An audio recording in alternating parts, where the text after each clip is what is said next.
Hello students. So today we are going to discuss some more parts of the ED, that is Ellingham diagram. बराबर. तो आज हम लोग पढ़ेंगे Ellingham diagram के लिमिटेशंस. बराबर. लास्ट लेक्चर में हमने क्या पढ़ा था? बराबर. तो रॉकी तो बोला कि मैं तो भूल गया सर, क्या था आप बता दो एक बार. चलो फिर से एक बार डिस्कस कर लेते हैं. एलिंगम डायग्राम सबसे पहले एक इक्वेशन है थर्मोडायनेमिक्स का, जिसके ऊपर डिपेंड करता है, जिसको मैं यहाँ पर वापस लिख रहा हूँ. वो इक्वेशन कौन सा है? That is all about delta G is equal to delta H minus T delta S. बराबर है. अब ये सब स्टैंडर्ड कंडीशन है, तो वहां पर ऊपर माथे पे बिंदी लगा देंगे. बराबर. तो delta G not is equal to delta H not minus T delta S. Ellingham diagram basically diagram किसके बेसिस पे था बेटा? तो डेल्टा जी वर्सेस टेम्परेचर का एक ग्राफ था. तो उस ग्राफ के अंदर हम लोगों ने सीखा क्या? तो हमने सबसे पहले जो बेसिक ग्राफ था उसको मैंने आपको एक्सप्लेन किया कि भाई जब एक स्ट्रेट लाइन होती है, delta G is equal to 0 था, तो उसको हमने इक्विलिब्रियम लिया था. एक लाइन नीचे जा रही थी, बराबर है, जिसका नेगेटिव स्लोप था. तो क्या था कि जैसे जैसे टेम्परेचर बढ़ता है डेल्टा जी बिकम्स मोर नेगेटिव. तो उस प्रोसेस के लिए क्या हो जाता, वो प्रोसेस स्पॉन्टेनियस हो जाती. या तो यहां से भी आप समझ सकते हो कि डेल्टा जी वर्सेस टेम्परेचर के ग्राफ के अंदर अगर टेम्परेचर बढ़ाने से डेल्टा जी की वैल्यू अगर आपको नेगेटिव मिल जाती है, तो उसको क्या कहते थे? स्पॉन्टेनियस. क्या कहते थे? स्पॉन्टेनियस. और अगर वो जो डेल्टा जी की वैल्यू जो है पॉजिटिव है तो नॉन स्पॉन्टेनियस, नेगेटिव है तो स्पॉन्टेनियस, और इज इक्वल टू 0 है तो क्या कहेंगे उसको? क्या कहेंगे बेटा उसको? इक्विलिब्रियम. Very good. अब इतनी बातें हमने डिस्कस कर ली है, और मैंने लास्ट में आपको मर्क्यूरी ऑक्साइड, बराबर, सिल्वर ऑक्साइड, जिंक ऑक्साइड, उसमें से कौन सा जो है कौन से टेम्परेचर पे रिड्यूस हो सकता है, लो टेम्परेचर पे कौन सा होगा, हाई टेम्परेचर पे कौन सा होगा, वो सब बातें हमने देखी थी. बराबर है. उसके बेसिस पे हमें पता चला था कि जिंक ऑक्साइड के लिए क्या चाहिए, हमें रिड्यूसिंग एजेंट चाहिए, क्योंकि जिंक ऑक्साइड को रिड्यूस करवाने के लिए टेम्परेचर काफी ज्यादा चाहिए था. तो ये सारी बातें हमने सीखी थी. जिंक ऑक्साइड के लिए वो भी सिखाया था कि कार्बन या तो कार्बन ऑक्साइड यानी कि मोनोऑक्साइड में से कौन सा बेटर रिड्यूसिंग एजेंट है. बराबर है. चलो, आई थिंक आपको ये सब याद आया होगा, और अगर याद नहीं भी आ रहा है तो आप कृपया करके पुराना वीडियो देख लें. बराबर. चलो, अभी हम लोग आज डिस्कस करेंगे limitations of Ellingham diagram. Ellingham diagram का अगर सबसे इंपॉर्टेंट पार्ट में अगर बोलूं आपको, तो वो थर्मोडायनेमिक्स है, जिससे हमें ये पता चलता है कि वेदर द रिएक्शन अकर्स और नॉट. वो तो वहां पर भी पढ़ाई था ना, लेकिन यहाँ डायग्राम के थ्रू पढ़ रहे हैं, यानी कि केमिकल रिएक्शन होगा या तो नहीं होगा, ये हमें कौन सिखाता है? Ellingham diagram. बराबर है.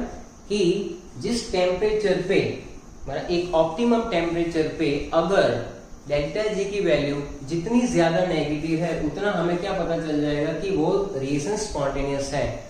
लेकिन क्या वो रिएक्शन जो है वो केमिकल काइनेटिक्स के बारे में कोई इंफॉर्मेशन देता है? नहीं. यानी कि केमिकल काइनेटिक्स का मतलब क्या होता है कि in how much time the reaction will be proceed, इतने टाइम में आपका रिएक्शन कंप्लीट होता है. यानी कि टाइम के बारे में कोई भी चीज ये एलिंगम डायग्राम बताता नहीं है. तो इसको यहाँ पर हमने लिखा हुआ है कि ईडी यानी थर्मोडायनेमिक्स जो है उससे रिलेट करता है. Whether the reduction of given metal oxide, जो भी मेटल ऑक्साइड दिया होगा उसका रिडक्शन होता है या तो नहीं होता है, with reducing agent is possible or not. तो ये ईडी हमें बताता है, but does not tell anything about kinetics, that is how fast the reaction is. Chemical kinetics के बारे में वो कुछ भी नहीं बताता है, यानी कि वो रिएक्शन कितना फास्ट होगा. वो हमें कैसे पता चल सकता है कि रेट ऑफ रिएक्शन जो है वो आप पढ़ोगे केमिकल काइनेटिक्स में. फिर भी मैं हल्का सा आइडिया दे देता हूँ कि रेट ऑफ रिएक्शन का मतलब क्या होता है? Change in concentration upon time. यानी जैसे जैसे टाइम बढ़ेगा वैसे वैसे कॉन्सेंट्रेशन में क्या क्या चेंजेस आएंगे. आपको मालूम ही है कोई भी रिएक्शन जो होता है उसमें बेसिकली होता क्या है कि भाई रिएक्टेंट जो है वो प्रोडक्ट में कन्वर्ट होता है, रिएक्टेंट वो प्रोडक्ट में कन्वर्ट होता रहता है। तो एक कितने टाइम के बाद कितना रिएक्टेंट कितनी प्रोडक्ट में कन्वर्ट हो चुका है उसके बारे में कोई भी इंफॉर्मेशन ये देता नहीं है। सो मोस्ट इम्पोर्टेंट आपको सिर्फ इतने ही पॉइंट लर्न करने हैं। It does not tell anything about the kinetics, that is how fast the reaction is. खत्म, चलो ठीक है। दूसरी बात, हमें ये इक्वेशन दिया गया है delta G is equal to minus R T L N K, जहां पर के क्या है बेटा, it is called equilibrium constant. क्या कहेंगे, इक्विलिब्रियम कांस्टेंट, बराबर। तो यहां से क्या पता चलता है कि it is presume that reactant and product are in equilibrium. यानी समझो बात को, मैंने लिखा MXO यानी कोई मेटल ऑक्साइड, और यहाँ पर कोई भी रिड्यूसिंग एजेंट, बराबर है। इसमें कुछ भी हो सकता है, जैसे कि जिंक ऑक्साइड प्लस कार्बन, तो क्या मिलेगा, जिंक प्लस कार्बन मोनोऑक्साइड। ये इसका एक हाइपोथेटिकल इक्वेशन है। तो उसमें से आपको क्या मिलेगा, x mole of metal plus जो है रिड्यूसिंग एजेंट, उसका खुद का क्या हो जाएगा, ऑक्सीडेशन। क्लियर है इतना? तो ऐसा मान के चल रहे, it is presume that reactant and product are in equilibrium, ऐसा हम लोग मान के चलते हैं, बराबर। इट इज प्रिज्यूम, लेकिन सारे के सारे रिएक्शन जो है इक्विलिब्रियम में हो ऐसा जरूरी बिल्कुल नहीं होता है, बराबर है। तो ये सेकंड लिमिटेशन है। But it is not always true, ऐसा हर बार सही होता नहीं है कि सारे के सारे रिएक्शन इक्विलिब्रियम में हो। कभी कभी फॉरवर्ड रिएक्शन का रेट ज्यादा हो सकता है, कभी कभी बैकवर्ड का भी हो सकता है। यानी इन शॉर्ट वो इक्विलिब्रियम में हर बार हो ऐसा जरूरी नहीं है, बराबर। Because the reactant and product may be solid, तो सॉलिड के लिए तो हम लोग कंसिडर करते ही नहीं है कि सॉलिड की यूनिटी तो 1 होती है, जिसके बेसिस पे हम लोग इक्विलिब्रियम कांस्टेंट को लिखते नहीं है। तो ये दो हमारी लिमिटेशंस है जिसको अच्छे से आपको याद करना है।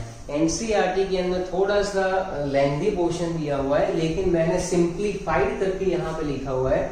आप यही नोट्स को फॉलो कर सकते हैं और ये लिख भी सकते हैं, कोई टेंशन वाली बात नहीं है। क्यों ऐसा होता है, क्योंकि आपने देखा होगा कि ग्राफ जो आपकी टेक्स्ट बुक में है उसमें कहीं कहीं पर आप देखना कि ऐसे ग्राफ के अंदर ऐसी कोई लाइन जा रही हो, मान लो ऐसी लाइन जा रही है, सडनली एक पॉइंट पे ऐसा आ रहा है कि एब्रप्ट चेंज आ रहा है, एब्रप्ट चेंज आ रहा है।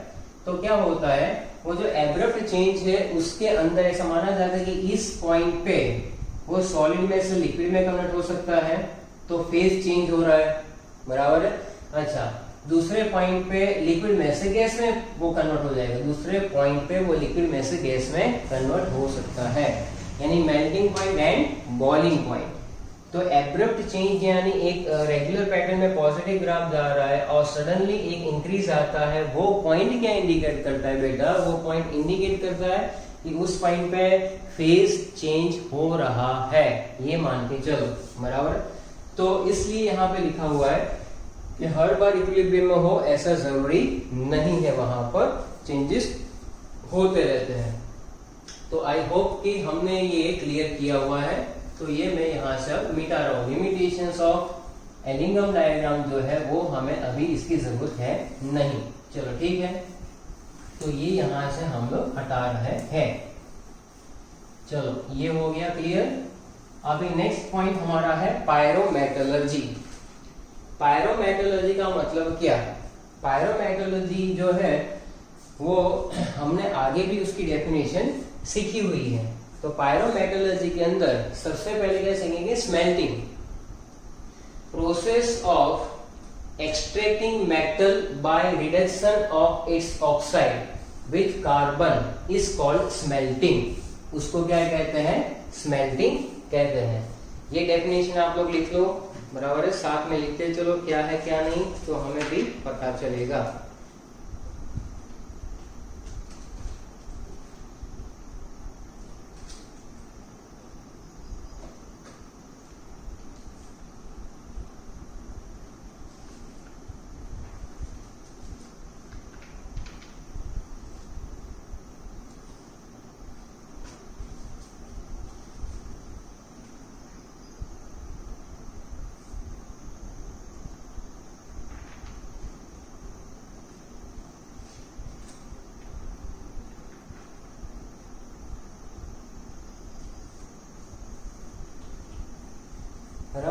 पायरोमेटलर्जी के अंदर ये डेफिनेशन हमने स्मेल्टिंग की सीखी। पायरोमेटलर्जी आगे हमने डेफिनेशन बताई हुई है, उसमें जनरल सेंस में डेफिनेशन क्या लिखी थी कि when metal oxide is reacted with any suitable reducing agent to convert metal oxide into metal, उस प्रोसेस को हम लोग पायरोमेटलर्जी कहते थे। अब सुटेबल रिड्यूसिंग एजेंट के अंदर या तो कार्बन मोनोऑक्साइड या तो कोई मेटल भी हो सकता है। तो यहाँ पर आप देख सकते हैं कि process of extracting a metal by reducing of its oxide with carbon is called smelting. ये डेफिनेशन हमारे किसकी आ गई, स्मेल्टिंग की आ गई। चलो ठीक है, अब जो ये हमारा इक्वेशन है बराबर है, ये इक्वेशन कौन सा है, तो व्हेन मेटल ऑक्साइड बराबर क्या लिखेंगे, व्हेन मेटल ऑक्साइड यानी कि लिख सकते हैं MXO when it is reacted with carbon या तो Coke it gives X mole of metal plus CO बराबर, या तो यहाँ पे Y मोल हो तो YCO, तो YCO हो जाएगा। ये पहले भी हमने किया हुआ है। इस इक्वेशन को अगर हम लोग दो हिस्सों में बांट दें तो कैसे होगा बेटा, ये रिडक्शन में ये होगा कि सबसे पहले मेटल ऑक्साइड जो होता है वो किस में कन्वर्ट होता है, मेटल में, और वो ऑक्सीजन को लूज करता है। रिडक्शन का मतलब क्या होता है, एडिशन ऑफ हाइड्रोजन या तो लूजिंग ऑफ ऑक्सीजन। तो यहाँ पर आप देख सकते हैं कि MXO यानी decomposition of metal oxide basically reaction है। तो MXO की जगह पर दिमाग में जिंक ऑक्साइड या तो लीड ऑक्साइड भी आप सोच सकते हो, बराबर है, अगर हो तो MXO मजा कर रहा हूँ भाई, आपके अंदर तो जबरदस्त दिमाग है। तो MXO जो है उसकी जगह पर क्या करेंगे, जिंक ऑक्साइड। कुछ लोग क्या बीच में सो जाते हैं तो ऐसे जगाते रहना पड़ता है। तो रिएक्शन का मतलब क्या बेटा, तो when metal oxide decompose that is called reduction reaction. यहाँ पर जो ऑक्सीजन निकला हुआ है वो ऑक्सीजन को एकदम कैप्चर करके कौन ले लेगा, कार्बन क्या करेगा, उस ऑक्सीजन के साथ रिएक्शन करेगा और क्या बनाएगा, कार्बन मोनोऑक्साइड, बराबर है। तो इन दोनों रिएक्शन को अगर हम लोग सिंपल वे में अगर लिखूं तो मैं अपने वे में लिखूं अगर, तो मैं ऐसे लिख सकता हूं कि Fe जो है बराबर, Fe नहीं FeO लिख देते हैं। यहाँ पर क्या है, FeO आयन ऑक्साइड बराबर। आयन ऑक्साइड जो है किस रिएक्शन में किस में डिकम्पोज होगा वो बताओ मुझे। तो ये डिकम्पोज होगा Fe plus 1/2 O2, Fe plus 1/2 O2 बराबर है। अब इसका जो डेल्टा जी है मैं आपसे ये समझाना चाहता हूं कि एलिंगम डायग्राम जो है उसके अंदर डिटेलिंग कैसे कर सकते हैं, बराबर। तो डेल्टा जी जो है, डेल्टा जी किसके लिए लिख रहे हैं, तो FeO में से Fe कन्वर्ट हो रहा है उसके लिए डेल्टा जी ऑफ रिएक्शन है। तो वो वैल्यू मान लो, वो वैल्यू हम लोगों ने जो एक्सपेरिमेंटल ढूंढा है तो उसकी वैल्यू जो है मिलती थी प्लस 40 किलो जूल पर मोल। डेल्टा जी की जो वैल्यू मिल रही थी FeO को डिकम्पोज करने के लिए वो कितनी थी, प्लस 40 यानी कैसा हुआ, डेल्टा जी पॉजिटिव हुआ। डेल्टा जी कैसा हुआ बेटा, पॉजिटिव होगा तो क्या ये फिजिबल रिएक्शन है, नहीं है।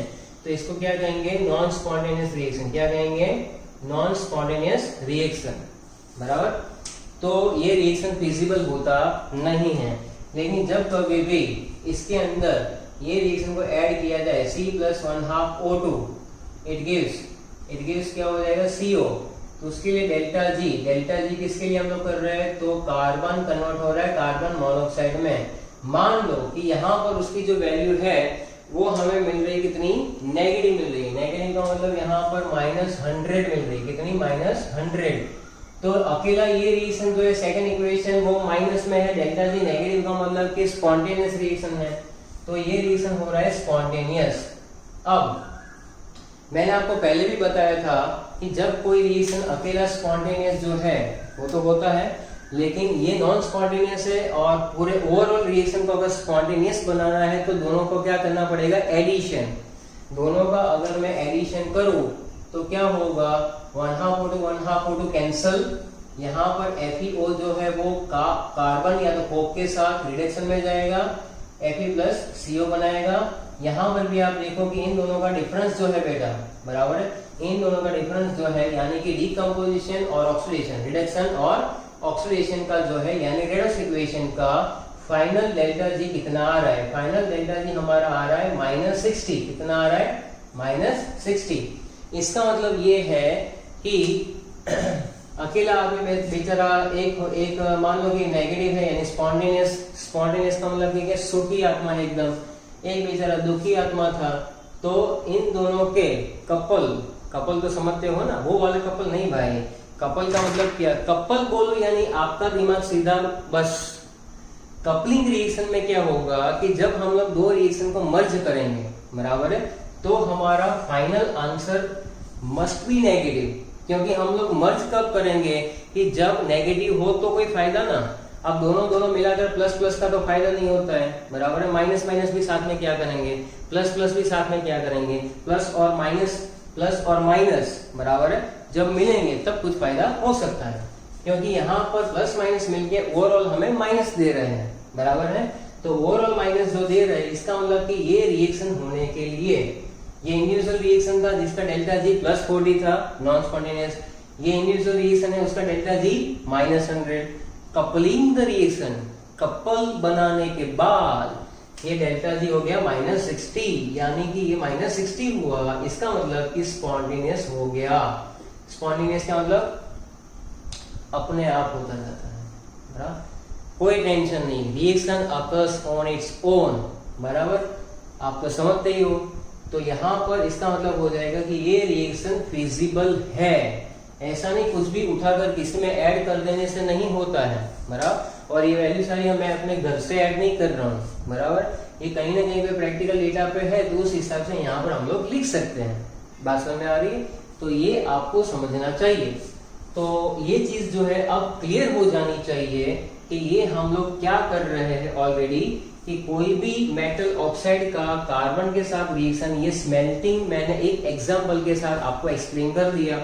एनसीईआरटी के अंदर MXOY प्लस कार्बन ऐसे अलग अलग हाइपोथेटिकल फॉर्म में दिया हुआ है, वो थोड़ा जंबल फॉर्म है, बराबर। ये सिंपलेस्ट फॉर्म है बेटा, तो इसको लर्न कर लेना चलता है। चलो अब हम लोग पॉइंट डिराइव करेंगे, बराबर। तो देखो, delta G of formation of their oxide is more negative can reduce. जरा ध्यान से अपने टेक्स्ट बुक निकालो फटाफट। टेक्स्ट बुक के अंदर आप एलिंगम डायग्राम देखो, तो delta G not of their oxide, आप देखो यहाँ पर डेल्टा जी है, आपकी टेक्स्ट बुक में है ना, देखो कौन आ गया हो, है कि नहीं। Delta G formation versus temperature का ग्राफ, यहाँ पर कैसे एक स्ट्रेट लाइन ड्रॉ की है, ऊपर Ag21 ये सब हो गया मेटल, मर्करी होगा, बराबर। यहाँ पर अलग अलग टाइप के ग्राफ होंगे, बराबर। जैसे ये ग्राफ ऐसा जा रहा है, एक ग्राफ ऐसा जा रहा है, फिर एक ऐसे जा रहा है, एक ऐसे जा रहा है, एक ऐसे ऐसे अलग अलग मेटल ऑक्साइड फॉर्मेशन के ग्राफ है, बराबर। यहाँ पर सारी वैल्यूज उन्होंने लिखी हुई है।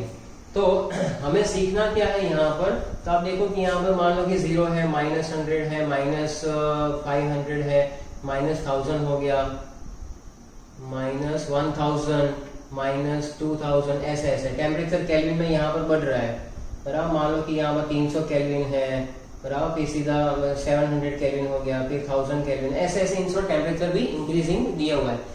ये समझने के लिए लिख रहा हूं मैं, बराबर, कॉन्सेप्ट को समझने के लिए। एग्जैक्ट एलिंगम डायग्राम में आप अपनी एनसीईआरटी से रिफर कर सकते हो। अब सुनो ध्यान से, delta G formation of their oxide is more negative can reduce, यानी कि मान लो कि यहाँ पर -2000 पे कोई ऑक्साइड फॉर्मेशन दिया हुआ है आपको, जैसे कि Mg+O2 करके दिया है, MgO, बराबर। और ऊपर दिया हुआ है आपको कि भाई एल्यूमिनियम में क्या ऑक्सीजन के साथ रिएक्शन और Al2O3। स्टोइकियोमेट्री यहाँ पर नहीं लिख रहा हूँ अभी, बहुत इजी है, 2Mg+O2 gives 2MgO, बराबर, या तो 4/3 एल्यूमिनियम, ये यहाँ पर वापस आ रहा है तो समझा रहा हूँ आपको, बराबर। तो ये चीजें हैं। अब delta G formation of their oxide is more negative can reduce, यानी जो ज्यादा नेगेटिव होगा वो क्या कर पाएगा, मान लो कि यहाँ पर ज्यादा नेगेटिव मैग्नीशियम है, it can reduce those metals for which delta G formation of the respective oxide is less negative. Less negative ऊपर है, मोर नेगेटिव नीचे है, बराबर। मोर ऊपर, डेल, सॉरी, हाँ, मोर नीचे है और डेल ऊपर है। डेल का मतलब क्या, लेस नेगेटिव। यहाँ पर हमें मोर डेल नहीं खेलना है भाई।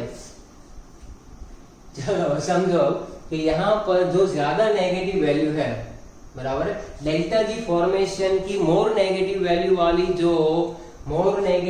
जो मेटल होती है वो रिड्यूस कर सकती है लेस नेगेटिव वाले ऑक्साइड को। क्या कर सकती है, रिड्यूस कर सकती है। यही स्पेसिफिक एग्जाम्पल के साथ हम लोग यहाँ पर सीख रहे हैं। चलो क्लियर है इतना? चलो ध्यान से देखो, अब इतनी बात समझ में आ गई। अगर ये पॉइंट दिमाग में ना बैठ रहा हो तो इजी लैंग्वेज सुनो। At any given temperature any element will reduce the oxide, कोई भी एलिमेंट ऑक्साइड को रिड्यूस कर सकता है, ऑफ अदर मेटल, तो दूसरे मेटल का ही होगा ना, which lie above it in the Ellingham diagram में। ध्यान से सुनना, कल भी ट्रिक बताई थी, बराबर है। लोअर में जो होता है ना सबसे नीचे, या तो 2 का केस ले लो, तो यहाँ पर delta G formation versus temperature. ध्यान से सुनना, ये मैग्नीशियम वाला जो है आपका ग्राफ देखो एनसीईआरटी में, मैग्नीशियम वाला जो लाइन है वो नीचे है, ऊपर एल्यूमिनियम वाला है। तो क्या लिख रहा है? Any element will reduce the oxide of other metal which lie above it, यानी मैग्नीशियम अपने ऊपर जो एल्यूमिनियम ऑक्साइड बन रहा है उसको क्या कर सकता है? रिड्यूस कर सकता है। Because delta G of reaction for the combined redox reaction will be negative, इसके जैसा हो जाएगा। कंबाइंड जो रेडॉक्स रिएक्शन करेंगे उसका डेल्टा जी जो है वो कैसा आना चाहिए? नेगेटिव आना चाहिए, तभी रिएक्शन कैसा होगा? स्पॉन्टेनियस रिएक्शन होगा। कैसा रिएक्शन होगा? स्पॉन्टेनियस रिएक्शन होगा। तो आप अपने हिसाब से उसको देख सकते हैं कि स्पॉन्टेनियस रिएक्शन कैसे हो सकता है। ऊपर आपके पास एग्जाम्पल भी है, बराबर है, तो उसको आप अपने हिसाब से देख लीजिए एक बार।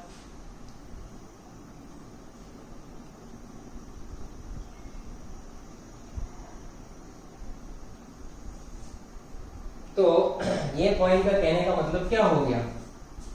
At a given temperature any element will reduce the oxide of other metal which lie above it in ED. चलो, because delta G of reaction for the combined redox reaction will be negative, तो मैंने सिखाया यहाँ पर क्या हो रहा था कि ओवरऑल नेगेटिव आ रहा था, तो स्पॉन्टेनियस, बराबर है। And amount of equal to the difference between the delta G formation of the two, difference का मतलब इन दोनों का डिफरेंस कितना आ रहा है? -60, 2 ऑक्साइड्स एट दैट टेम्परेचर, बराबर है। और ये ट्रिक है, greater the difference easier the reduction, greater the difference easier the reduction. यानी कि अगर आपको Al2O3 को, ये ऑक्साइड है, अपना एल्यूमिनियम डायग्राम चेक करो बराबर, ये ऑक्साइड है, उसके जस्ट नीचे कौन सा है? मैग्नीशियम का है, बराबर ग्राफ।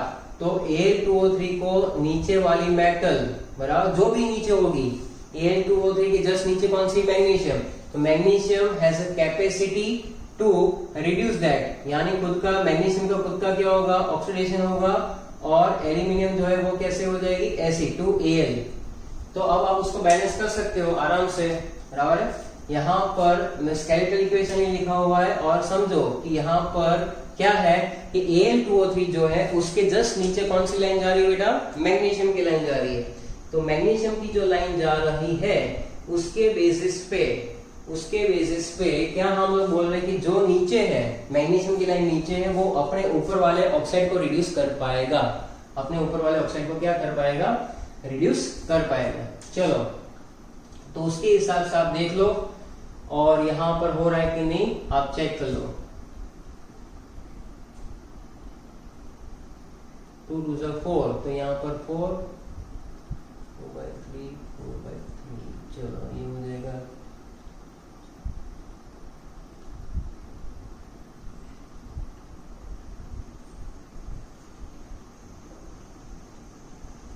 चेक कर लो आप, ऐसे इसको बैलेंसिंग कर सकते हैं आराम से, बराबर। देखो सबसे पहले हमने क्या किया? Al2O3 plus magnesium, skeletal equation क्या था? Aluminium oxide plus magnesium gives magnesium oxide plus aluminium. Clear है इतना? उसके बाद हमने क्या किया कि यहाँ पर देखो एल्यूमिनियम भी 2 थे, वहां पर तो थे नहीं, तो वहां पर हमने पहले 2 कर दिया, बराबर 2 किया। उसके बाद यहाँ पर 3 ऑक्सीजन थे, तो देखो 2 2 4, बराबर 4/3, तो ये 4/3 हो रहा है एल्यूमिनियम, बराबर 2 3 6, 6/3 2, तो 2 हो रहा है यहाँ पर ऑक्सीजन, देखो 2 हो रहा है, 2 मैग्नीशियम 2 MgO। तो इस तरह से एलिगम डायग्राम की एप्लीकेशन तुम्हें समझनी चाहिए। एलिगम डायग्राम की एप्लीकेशन क्या है? तो 2-3 चीजें मैं आपको बता रहा हूँ। सबसे पहली बात, वेक्टर रिड्यूसिंग एजेंट हम लोग फाइंड कर सकते हैं, बराबर 2-3 दिए उसमें से कोई भी। कैसा कि उसमें रिड्यूसिंग एजेंट कैसे फाइंड करेंगे? सबसे पहली बात, एक तो लो टेम्परेचर देखो, बराबर, लो टेम्परेचर और उस टेम्परेचर पे डेल्टा जी की वैल्यू सबसे ज्यादा नेगेटिव हो, वो वाला रिड्यूसिंग एजेंट आप सिलेक्ट कर लो, बराबर, या जैसे कि कार्बन या तो कार्बन मोनोऑक्साइड। अच्छा ठीक है, कल मैंने लास्ट लेक्चर में जिंक ऑक्साइड वाला एग्जांपल दिया हुआ है, आप उसमें चेक कर सकते हो। चलो दूसरी बात, क्या ये वाला पॉइंट फिर से देखो, at any given temperature any element will reduce the oxide of other metal which lie above it। lie above it, magnesium कहाँ पर था, नीचे, मैग्नीशियम एलिमेंट है, हाँ है, उसने किसको रिड्यूस किया, अपने ऊपर वाले मेटल के ऑक्साइड को, उसका ऑक्साइड कौन सा था, Al2O3, फिर से Al2O3 कहाँ पर है, ऊपर है, वो ऑक्साइड है, उसको कौन रिड्यूस कर सकता है, जस्ट उसके नीचे जो है एलिमेंट वो, तो मैग्नीशियम जो है वो Al2O3 को क्या कर सकता है, reduce, that is better reducing agent, it is application of Ellingham diagram. हाँ, तो मैग्नीशियम रिड्यूसिंग एजेंट है, तो मैग्नीशियम का क्या हो जाएगा, ऑक्सीडेशन, और एल्यूमिनियम जो है उसका क्या हो जाएगा, तो एल्यूमिनियम जो है यहाँ से यहाँ रिमूवल ऑफ ऑक्सीजन हो रहा है बेटा, तो ये ऑक्सीडाइज हो रहा है, तो ये रिड्यूस हो जाएगा। क्रिस्टल क्लियर हो जाना चाहिए कंसेप्ट। अच्छा, तो आपकी जो ग्राफ है उसके अंदर आप देख सकते हो कि ग्राफ में कौन कौन से आपको दिए हुए हैं, आप चेक करोगे अगर, तो ये तो एक मैंने यहाँ पर सिंपल सा एग्जांपल लिखा हुआ है, बाकी अलग अलग लाइंस अगर आप देखोगे बेटा, तो उसके अंदर यहाँ पर मैंने लिखा हुआ है क्या, magnesium can reduce Al2O3, magnesium के ऊपर कौन कौन है, Al2O3 है, जिंक ऑक्साइड है, आयरन ऑक्साइड है, कॉपर ऑक्साइड भी है, तो ध्यान से देखो, magnesium can reduce Al2O3, zinc oxide, FeO और CO2O। इसी तरह से मुझे अगर ऐसा लिखना हो कि एल्यूमिनियम किस किस को रिड्यूस कर पाएगा, एल्यूमिनियम किस किस को रिड्यूस कर पाएगा, तो जिंक ऑक्साइड, आयरन ऑक्साइड और CO2O। अब जिंक की बारी है, तो जिंक किस किस को रिड्यूस कर पाएगा, FeO और CO2O। Fe किस को रिड्यूस कर पाएगा, तो CO2O। इस तरह से पूरी सीरीज बनती है, बराबर है, इस तरह से पूरी सीरीज बनती है। तो magnesium is greater than aluminium, then zinc, then Fe, then copper. इसका मतलब ये है कि मैग्नीशियम जो है वो एल्यूमिनियम, जिंक, Fe और कॉपर सबको रिड्यूस कर सकता है। एल्यूमिनियम जो है वो जिंक, आयरन और कॉपर को रिड्यूस कर सकता है। So that is very important, इसके बेसिस पे काफी सारे कॉम्पिटिटिव लेवल पे एमसीक्यू आते हैं। तो ये सीरीज जो है, ये पॉइंट जो है मैंने बहुत ही सोच समझकर नोट्स बनाकर लिखे हुए, जिसको अच्छे से अपनी नोटबुक में लिखो, बराबर है, और उसको समझो। तो आइदर दिस पॉइंट, दोनों में से जो भी आपको ठीक लगे, बात दोनों एक ही कहना चाहते हैं। यहाँ पे ऐसा बोल रहे हैं कि delta G formation more negative हुआ तो कैन रिड्यूस दोस मेटल्स जिसका delta G formation less negative. तो लेस नेगेटिव कहाँ पर होता है, ऊपर, मोर नेगेटिव नीचे, तो नीचे वाला ऊपर को रिड्यूस कर ही सकता है, यही ये बात कहता है। चलो ठीक है, रिएक्टिव मेटल सीरीज के अंदर, रिएक्टिव मेटल्स यानी सबसे ऊपर एलिंगम डायग्राम में देखो कौन कौन से है बेटा, सिल्वर और मर्क्यूरी। कौन कौन से, सिल्वर और मर्क्यूरी। तो उनका आप देखोगे कि हाई टेम्परेचर पे उसका जो ग्राफ है वो कैसा है, पॉजिटिव जा रहा है। हाई टेम्परेचर पे देखो जरा, हाई टेम्परेचर पे उसका जो ग्राफ है, एक लाइन है, तो ऐसे हाई टेम्परेचर पे, यानी यहाँ पर कुछ उसका ग्राफ कहाँ पर है, डेल्टा जी ग्रेटर देन 0 यानी पॉजिटिव में है। इसका मतलब कि उसको कोई रिड्यूसिंग एजेंट की जरूरत है नहीं, उसको कोई रिड्यूसिंग एजेंट की जरूरत है नहीं, वो सिर्फ टेम्परेचर देने से भी डिकम्पोज हो जाएंगे। यानी कि अगर आपको यहां पर मैं लिखूं कि Ag2O या तो मर्क्यूरी ऑक्साइड को सिर्फ डिकम्पोज करवाना है, तो वो मेटल में कन्वर्ट हो जाएगा Ag प्लस O2 और Hg प्लस O2। यहाँ पर 1/2 O2 मैं लिख सकता हूँ 2Ag। तो ये दोनों को ये दोनों है ना, वो कैसे है जिसको कोई भी रिड्यूसिंग एजेंट की जरूरत पड़ती नहीं है, वो सिर्फ यहाँ पर टेम्परेचर से ही रिड्यूस होकर डिकम्पोज होकर क्या दे देंगे, हमें मेटल दे देंगे। इसलिए लिखा हुआ है delta G formation positive at high temperature, both are unstable at high temperature. Unstable at high temperature का मतलब है get decompose and it will be converted into metal plus oxygen. चलो क्लियर है इतना। तो ये आज का हमारा सेशन है, जिसके अंदर अगर आपको एक सीरीज जो है बेटा याद रखनी है, जैसे कि एलिंगम डायग्राम में जो नीचे से ऊपर जा रहे हैं, आपकी एनसीईआरटी के अंदर सब कुछ डिटेल में है कि नहीं, वो डायग्राम एक बार चेक करना। लेकिन इतना याद रख सकते हो आप, मेरा कि सबसे